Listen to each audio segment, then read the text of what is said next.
तो साल था 2000 जब नीतीश कुमार ने पहली बार मुख्यमंत्री के तौर पर शपथ ली थी। उन्होंने 7 दिन की अपनी सरकार भी चलाई थी। अब साल आ गया है 2022, 8वीं बार मुख्यमंत्री के तौर पर नीतीश कुमार ने शपथ ली है। उप मुख्यमंत्री के तौर पर तेजस्वी यादव ने शपथ ली है। लेकिन बाहर निकलकर इस बात का जिक्र जरूर नीतीश कुमार कर देते हैं कि वो 2024 तक ही मुख्यमंत्री रहेंगे।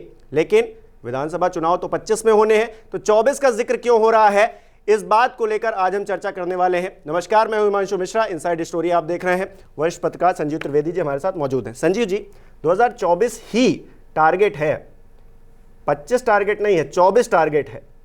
केंद्रीय चुनाव होने हैं, उसी को लेकर सारी ये उथल पुथल मची हुई है। नीतीश कुमार ने आज ये बयान जो दिया कि 24 तक ही मुख्यमंत्री रहेंगे, उससे ये साबित होता है। और 24 के बाद में बिहार तेजस्वी के हाथ में होगा। हाँ, तो प्रधानमंत्री और तेजस्वी का जो एक वाकया है, शुरुआत में मुझे ये लगता है आपको ये बताना पड़ेगा, उसके बाद चीज़ें ज़्यादा स्पष्ट होंगी। सेंटेनरी सेलिब्रेशन कुछ दिन पहले पटना में बिहार असेंबली का था और इस शताब्दी वर्ष समारोह में प्रधानमंत्री मुख्य अतिथि थे। कार्यक्रम खत्म हुआ, नीतीश जी भी थे। कार्यक्रम खत्म हुआ तो अनौपचारिक बातचीत शुरू हुई और अनौपचारिक बातचीत में लालू जी के बारे में पूछा प्रधानमंत्री ने और उसके बाद तेजस्वी को एक सलाह दी। उन्होंने कहा कि आप अपना वजन ज़रा कम कर लीजिए। तो कैमरों ने पकड़ लिया और इसी तरह से हमें पता चली ये बात। जब कैमरों ने पकड़ लिया तो उसके बाद फिर ये खासवाम में चर्चा हो गई कि भाई वजन कम करने की सलाह दी गई है। लेकिन उसके बाद देखिए कि कुछ ही दिन बीते हैं और तेजस्वी ने अपना वजन बढ़ा लिया। सियासी तौर पर वजन। अब देखिए क्यों ऐसी चर्चाएं हो रही हैं कि साल 2024 जो है वो बड़ा एक वाटरशेड ईयर कहा जा रहा है, एक बहुत ही इंपॉर्टेंट पॉइंट कहा जा रहा है बचे हुए 29 महीनों में। क्योंकि कहानी 2020 में शुरू होती है जब सत्ता में भले ही नीतीश कुमार आ गए भारतीय जनता पार्टी की मदद से, लेकिन सबसे बड़ी पार्टी बिहार में तेजस्वी यादव के नेतृत्व वाली आरजेडी बन गई। प्रैक्टिकल तरीके से नेतृत्व तेजस्वी यादव ही कर रहे हैं, हालांकि आज भी अध्यक्ष तो लालू यादव ही हैं। और पहली बार उदय हुआ एक ऐसे व्यक्ति का, एक ऐसे राजनेता का जिसको बहुत अभी तक हल्के में ले रहे थे, बावजूद इसके कि वो डिप्टी सीएम रह चुके थे 2015 वाली सरकार में। लेकिन उन्हें सबों को ये लगता था कि लालू यादव के बेटे हैं और बहुत ज़्यादा उन्होंने पढ़ाई लिखाई नहीं की है, तो वो क्या समझते होंगे। लेकिन जिस तरह से उन्होंने अपने आप को 2015 से 17 के बीच में कंडक्ट किया, वो जो 19 महीने की सरकार थी, और उसके बाद विपक्ष के नेता के तौर पर जैसे उन्होंने कंडक्ट किया, तो एक नए व्यक्ति के रूप में सामने वो आए।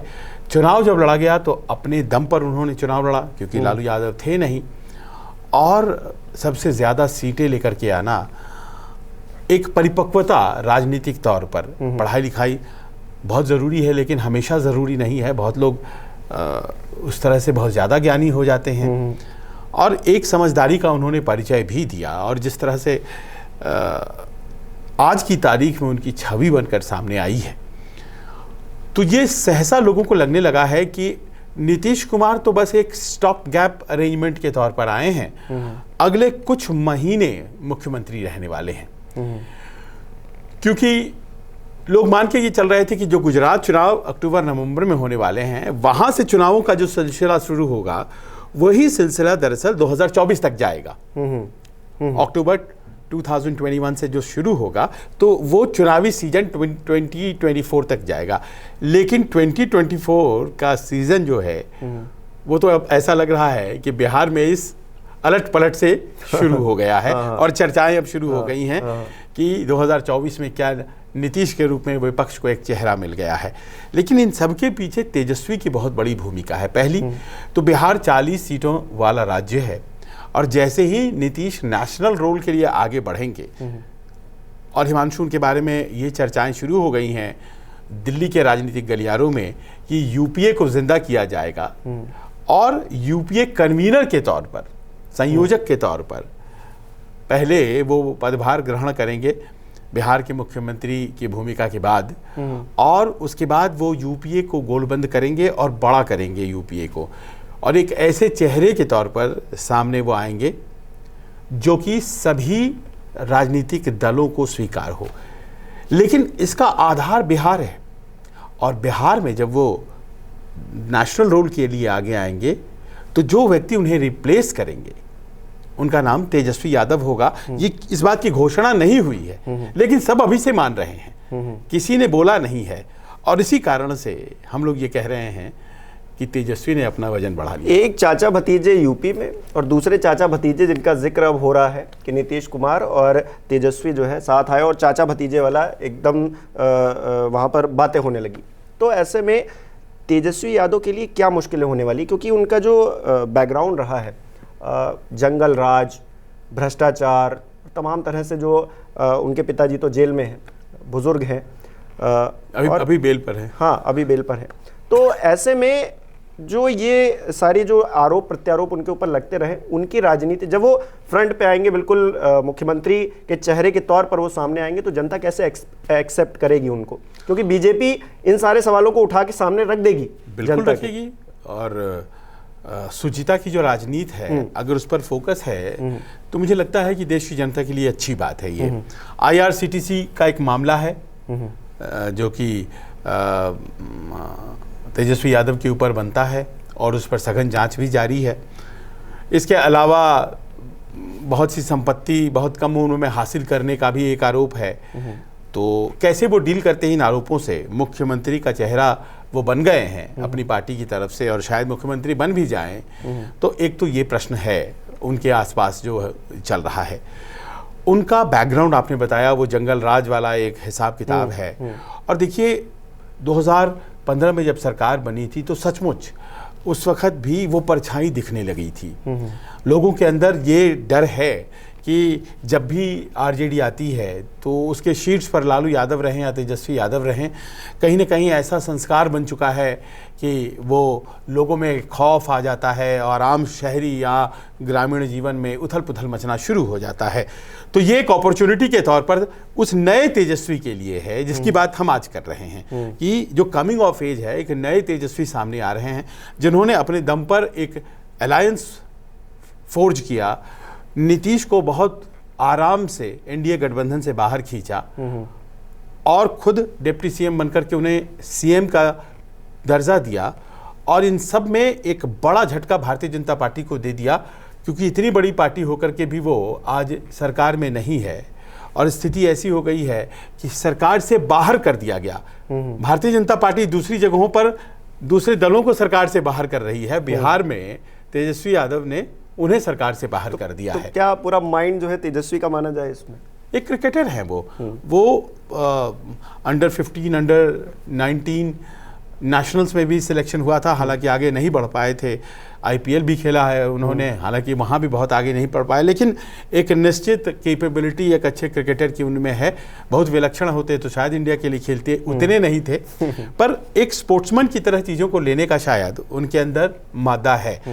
अब देखिए दिल्ली में पढ़ाई, दिल्ली में जिस तरह से उनका शिक्षा हुआ और एक एक्सपोजर उनका नेशनल लेवल पे क्रिकेट के लिए उन्होंने पढ़ाई छोड़ी, तो इस तरह की जो बातें हैं, क्या एक नए व्यक्ति को के सृजन में सहयोगी होंगी जो कि आरजेडी की संस्कृति से थोड़ा अलग सोचता है और आरजेडी को बदलने की भी सोचता है। देखिए उनके बड़े भाई जो तेज प्रताप हैं, उनसे उम्मीद नहीं है। उन लोगों को लगता है कि ये उसी परंपरा के वाहक हैं जिसके लिए आरजेडी जानी जाती है, लेकिन तेजस्वी के साथ शायद वो बात नहीं अभी है। हालांकि जब तेजस्वी, एक चीज़ और लगती है, जब आंकड़े हम देखते हैं तो क्योंकि सिंगल लार्जेस्ट पार्टी बिहार के अंदर जब चुनाव होते हैं और तेजस्वी ही आगे चेहरा होते हैं, वहीं भाग दौड़ करते हैं, और जिस तरह से जिस जुनून के साथ वो चुनावी मैदान में थे वो देखने लायक था। एक युवा चेहरा और लोगों के बीच में जा जाकर रैलियां करना, बिल्कुल बहुत सारी चीज़ें उनके साथ जुड़ी, सीटें भी आईं।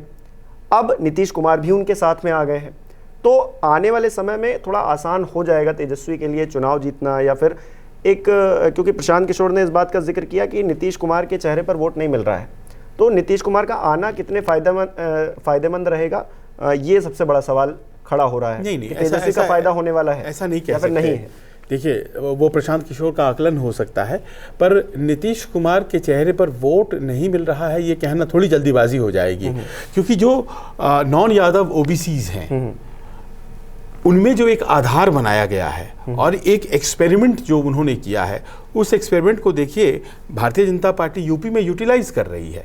उसने गैर यादव ओबीसीज को बहुत फोकस किया है। स्वामी प्रसाद मौर्य से लेकर के बाकी के जितने नेता हैं, और केशव प्रसाद मौर्य को हारने के बावजूद डिप्टी सीएम का पद देना, आप ये समझिए कि किस तरह से राजभर को कोट करना, उनको अपने पाले में खींचने की कोशिश करना, तो कहीं ना कहीं महान दल को अपनी तरफ लाना, तो ये नॉन यादव ओबीसी का जो फॉर्मूला है ये नीतीश का फॉर्मूला है और आज भी ये सक्सेसफुल है। उनके साथ नॉन यादव ओबीसी हैं, पहली बात। दूसरी बात यह है महिलाओं को वोट बैंक की तरह देखना, उनके लिए काम करना। जैसे पंचायतों में रिजर्वेशन कर दिया उन्होंने, बच्चियों को बस्ता, साइकिल और फोकस उसके ऊपर करके महिलाओं का एक राजनीतिक आशीर्वाद प्राप्त करना, ये सब तो नीतीश का फॉर्मूला था। और आज के डेट में उनकी जाति बड़ी छोटी है बिहार में, 1 या 2% पॉपुलेशन है कुर्मियों का बिहार में, बहुत ज़्यादा नहीं है। लेकिन उन्होंने जो 17% के आसपास वोट बैंक तैयार किया है, 15 से 17%, वो इन नीतियों के दम पर किया है और ये बड़ा कमिटेड है। और इसी कारण से ये जो 17% या 15% वोट जिधर जाता है उधर सरकार बनवाता है। क्या ये श्रिंक नहीं हो रहा है? क्योंकि प्रशांत किशोर इस बात का जिक्र करते हैं, कभी 100+ 113 सीटें हुआ करती, विधायक हुआ करते थे, और अब इनके पास वहीं 43 के आसपास सीटें हैं, तो ये श्रिंक नहीं हुआ है? नहीं, ये कहना भी थोड़ी जल्दीबाजी। देखिए, कांग्रेस को इस बार 12 करोड़ वोट आए हैं, 20 करोड़ वोट भारतीय जनता पार्टी को है, और 12 करोड़ वोट आया, पर सीटें तो केवल मिली 50 के आसपास। तो सीट संख्या जो है वो सही द्योतक नहीं होता है प्रभाव का। वोट तो 12 करोड़ आया, और देखिए उनको 303 सीटें आ गई भारतीय जनता पार्टी को 8 करोड़ के फासले पर। तो वोट जो होते हैं वो तो आप जानते हैं वो ज़्यादा इंपॉर्टेंट हैं कि भाई हम आकलन करने के लिए। सीट कई दफ़े कॉम्बिनेशन ऑफ फैक्टर्स की वजह से नहीं मिलती हैं, तो इसीलिए वो प्रभावशाली तो हैं एक निश्चित वर्ग में। लेकिन प्रधानमंत्री बनने के लिए उनको सिर्फ और सिर्फ ये गैर यादव ओबीसीज के वोट मिल जाएं या सिर्फ महिलाओं के मिल जाएं, ऐसे तो काम नहीं चलेगा।